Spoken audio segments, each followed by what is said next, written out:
बोलिए भारत माता की। मैं आप सभी लोगों से निवेदन करूंगा कि दोनों हाथ उठाकर मुट्ठी बांधकर हम यह जयकारा इसलिए लगाएं ताकि आपके जयकारे के माध्यम से हमारे इस ऐतिहासिक रहस्य मेले में प्रथम बार पधारे हम सभी के श्रद्धा, आस्था और गौरव के केंद्र इस मध्य प्रदेश राज्य के यशस्वी माननीय मुख्यमंत्री जी के लिए आप लोगों के जयकारे के माध्यम से आप लोगों का आशीर्वाद प्राप्त हो सके, इसीलिए मैं आप सभी लोगों से निवेदन करूंगा कि दोनों हाथ उठाइए, मुट्ठी बांधिए और बोलिए भारत माता की, भारत माता की, भारत माता की। बहुत बहुत धन्यवाद। आज हमारे इस ऐतिहासिक रहस्य मेले में जो 200 से ज्यादा वर्ष पुराना है, महाराजा मर्दन सिंह जूदेव जी ने, जो हमारे इस क्षेत्र के राजा रहे, अपने राज्याभिषेक की स्मृति में जिन्होंने यह मेला शुरू किया था, उस मेले में आज हम सभी के लिए बड़ा सौभाग्य का दिन है कि मुख्यमंत्री बनने के बाद हमारे यशस्वी आदरणीय डॉक्टर मोहन यादव जी का पहली बार शुभ आगमन हमारे इस नगर में हुआ है, हमारे इस रहली क्षेत्र में हुआ है। दोनों हाथों से तालियां बजाकर आप सभी लोगों से निवेदन है कि आदरणीय मोहन यादव जी का स्वागत करें। साथ में विराजमान जिनका भरपूर सहयोग हमें इस मेले में मिला, मध्य प्रदेश शासन के कैबिनेट मंत्री आदरणीय ऐदल सिंह कंसाना जी का भी मैं समस्त रहली विधानसभा क्षेत्र वासियों की ओर से बहुत बहुत स्वागत करता हूं, वंदन करता हूं, अभिनंदन करता हूं। हमारे पड़ोस के ही हमारे बड़े भाई, जिनका सदैव स्नेह मुझे मिलता रहा, मध्य प्रदेश शासन के संस्कृति एवं पर्यटन मंत्री आदरणीय धर्मेंद्र सिंह लोधी जी भी हमारे बीच में उपस्थित हैं। उनका भी बहुत बहुत स्वागत है, वंदन है, अभिनंदन है। हमारे दोनों सांसद द्वय आदरणीय राहुल भैया, आदरणीय बुआ श्रीमती लता वानखेड़े जी, आपका भी बहुत बहुत स्वागत, वंदन, अभिनंदन है। हमारे वरिष्ठ नेता आदरणीय भूपेंद्र सिंह जी, आदरणीय ब्रज बिहारी पटेरिया जी, आदरणीय वीरेंद्र सिंह लंबड़दार जी, जो विधायक के रूप में हम सभी के मध्य उपस्थित हैं, उनका भी बहुत बहुत स्वागत है, वंदन है, अभिनंदन है। आदरणीय हमारी सागर की महापौर संगीता तिवारी जी, आदरणीय गौरव शिरोठिया जी, आदरणीय प्रभुदयाल पटेल जी, आदरणीय रानी कुशवाहा जी, आदरणीय श्याम शिवहरे जी, दोनों ही हमारे नवनियुक्त जिलाध्यक्ष, उनका भी बहुत बहुत स्वागत, वंदन, अभिनंदन। एवं इस मेले में उपस्थित आप समस्त मातृशक्ति, वरिष्ठ जन, समस्त जनप्रतिनिधियों का, पूर्व विधायकों का, पूर्व मंत्रियों का मैं बहुत बहुत स्वागत, वंदन, अभिनंदन करता हूं। आदरणीय मुख्यमंत्री जी, आपको एक बात बताना चाहता हूं। आज मातृशक्ति को इस कार्यक्रम में उपस्थित नहीं होना था। यह कार्यक्रम किसान सम्मेलन था।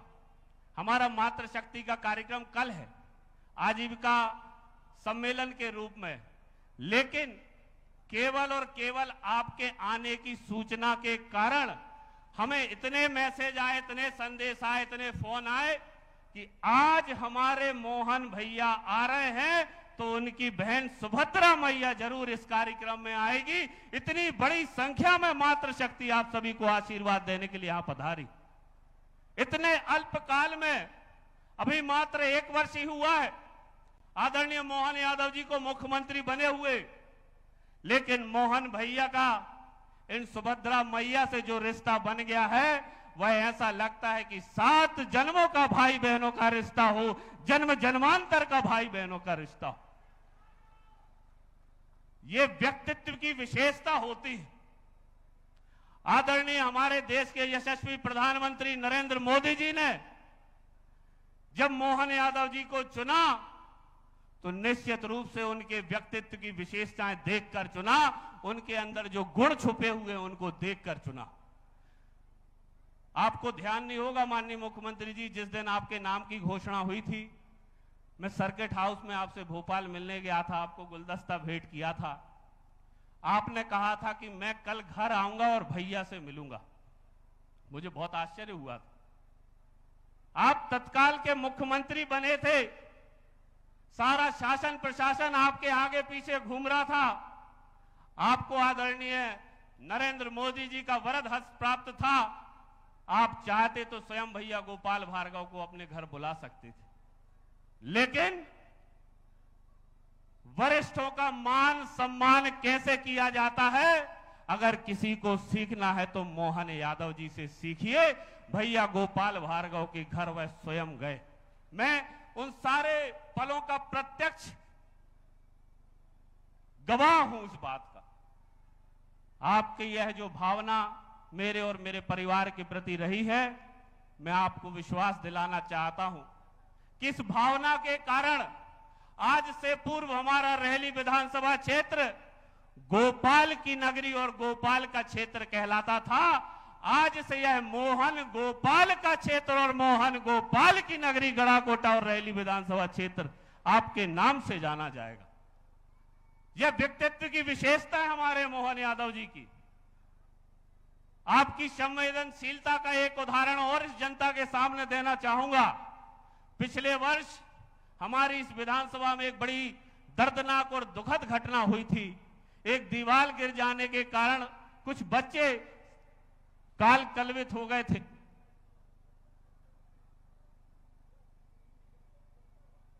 2 घंटे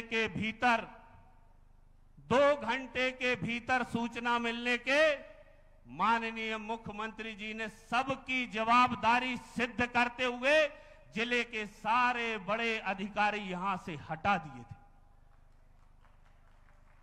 2 घंटे के भीतर। यह संवेदनशीलता होती है। कोई अन्य व्यक्ति होता तो ज्यादा से ज्यादा सब इंजीनियर को सस्पेंड कर देता, ज्यादा से ज्यादा नगर पालिका के सीएमओ को हटा देता, लेकिन माननीय मुख्यमंत्री जी ने यह सिद्ध कर दिया कि गरीब की जान और राजा की जान एक बराबर है, अनमोल है। गरीब की जान को हम ऐसे ही जाया नहीं जाने दे सकते। यह संवेदनशीलता दिखाने का काम अगर इस मध्य प्रदेश की धरा में किसी ने किया है तो मैं छाती ठोककर और बड़े गर्व और हर्ष के साथ कहना चाहता हूं कि मोहन यादव जी ने किया है। अभिनंदन होना चाहिए उनकी संवेदनशीलता का। अभी कुंभ जब लोग जा रहे थे, सैकड़ों किलोमीटर का जाम लगा था। माननीय मुख्यमंत्री जी ने तत्काल रीवा के कमिश्नर को फोन लगाकर कहा था कि मध्य प्रदेश की धरा से जितने भी कुंभ यात्री निकल रहे हैं उन्हें किसी प्रकार की परेशानी का सामना न करना पड़े, उनके लिए खाने की और भोजन की व्यवस्था आदरणीय मुख्यमंत्री जी ने करवाई। यह देखिए कितना पुण्यमयी कार्य है।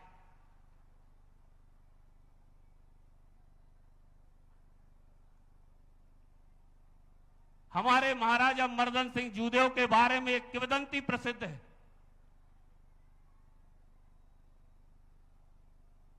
एक बार एक गरीब और भूखा व्यक्ति महाराज के किले के पास से निकल रहा था।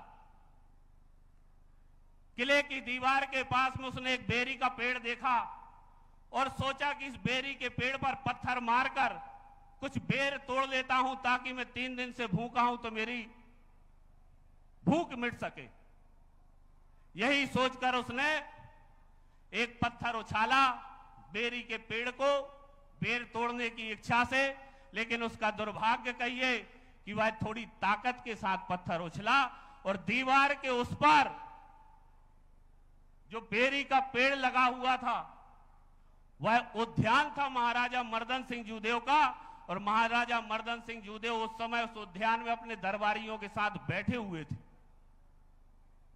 जब वह पत्थर उछला तो वह सीधा मर्दन सिंह जूदेव के सिर पर जाकर लगा और उनके सिर से खून बहने लगा। उनके दरबारियों ने तत्काल देखा कि महाराज के ऊपर आक्रमण हुआ, हमला हुआ, उनके सिर से खून बह रहा है, तो तत्काल आदेश हुआ कि जाओ उसको जाकर पकड़ो जिसने यह पत्थर उछाला।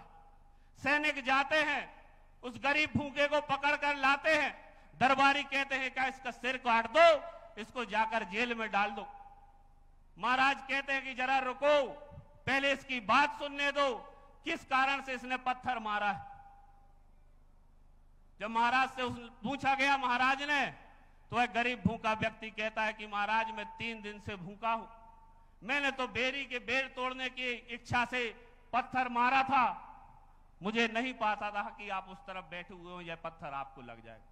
दरबारियों ने कुछ नहीं सुना, सुनने के बाद भी कहा कि इसका सिर काट दो।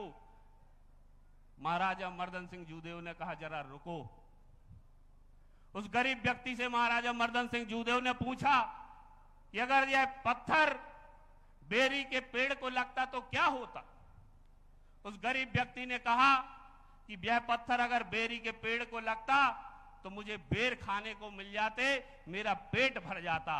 महाराजा मर्दन सिंह जूदेव ने अपने दरबारियों से कहा, क्या तुमने मुझे बेरी के पेड़ से भी गया गुजरा समझ लिया है क्या? जो पत्थर बेरी के पेड़ को लगता उसका पेट भरता, और महाराज को पत्थर लगने पर इसका सिर काटने का दंड दे, ये नहीं होगा। उन्होंने दरबारियों को हुक्म दिया कि जाओ इस गरीब को भरपेट खाना खिलाओ, इसके कपड़े सुंदर करो, इसको उपहार देकर विदा करो। उस दिन के बाद से महाराजा मर्दन सिंह जूदेव ने अपने क्षेत्र में एक योजना चलाई, अपने राज्य में एक योजना चलाई, अन्नदान योजना चली, और महाराजा मर्दन सिंह जूदेव के राज्य में उस दिन के बाद से कभी कोई भूखा नहीं सोया। उसके लिए अन्न की व्यवस्था महाराजा मर्दन सिंह जूदेव अपनी तरफ से करते थे, इसीलिए उन्हें प्रजा प्रिय कहा जाता था। हमारे इस मेले को जब से महाराजा मर्दन सिंह जूदेव ने लगवाना प्रारंभ किया, इसके बारे में भी कहा जाता है कि जब रात भर तक दिन भर अगर कोई व्यक्ति दुकान लगाता था और दिन भर में उसकी अगर बिक्री नहीं होती थी, उसका कोई पैसा उसको प्राप्त नहीं होता था, तो महाराजा मर्दन सिंह जूदेव स्वयं आकर रात्रि में उसका सारा सामान खरीद लिया करते थे। ना उसके बच्चे भूखे रहते थे, ना वह व्यक्ति भूखा रहता था, इसीलिए उन्हें प्रजा प्रिय कहा जाता है। मां से मर्दन सिंह और मां से मोहन यादव। मर्दन सिंह जैसे हम अपने मोहन भैया को अब देख रहे हैं, हम भी चाहते हैं कि जैसा संत रविदास जी ने कहा, ऐसा चाहूं राज में जहां मिले सबन को अन्न, छोटे बड़े सब सम बसे, रविदास रहें प्रसन्न। ऐसा राज हम आदरणीय मोहन यादव जी के नेतृत्व में मध्य प्रदेश को देखना चाह रहे हैं।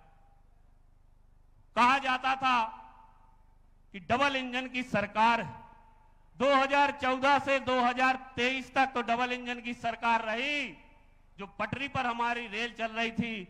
लेकिन मोहन यादव जी के बनने के बाद अब पटरी पर रेल नहीं चल रही है। अब यह मानकर चलिए कि यह जो पहले रेल थी, अब यह डबल इंजन का हवाई जहाज बन गया है, और मध्य प्रदेश के विकास को माननीय मोहन यादव जी आसमान की ऊंचाई तक ले जाने के लिए संकल्पित हैं।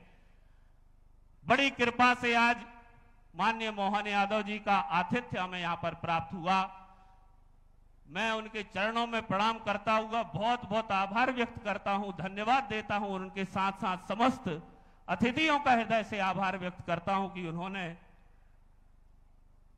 अल्प निवेदन पर ही हम सभी के मध्य अपनी कृपामयी उपस्थिति प्रदान की है। माननीय मुख्यमंत्री जी का कोटि कोटि आभार, बहुत बहुत आभार। और यहां पर उनको आशीर्वाद देने के लिए पधारे आप समस्त माताओं, बहनों, वरिष्ठ जनों का दोनों हाथ जोड़कर आपके चरणों में प्रणाम करता हुआ अपनी बात को यहीं विराम देता हूं। पुनः आप सभी लोगों से निवेदन करूंगा कि दोनों हाथ खोलकर तालियां बजाकर माननीय मुख्यमंत्री जी का पुनः स्वागत करने का कष्ट करें। आप सभी के चरणों में, माननीय समस्त अतिथियों के चरणों में बारंबार प्रणाम, बहुत बहुत धन्यवाद, बहुत बहुत आभार। Eklavya University Damoh will guide you towards a bright future. 28 acres of lush green campus, largest campus of Bundelkhand, experienced and dedicated faculty. 50 future-ready courses taught in 12 different schools, separate course and ground for sport, fully equipped lab and workshop, safe and fully equipped separate hostel for girls.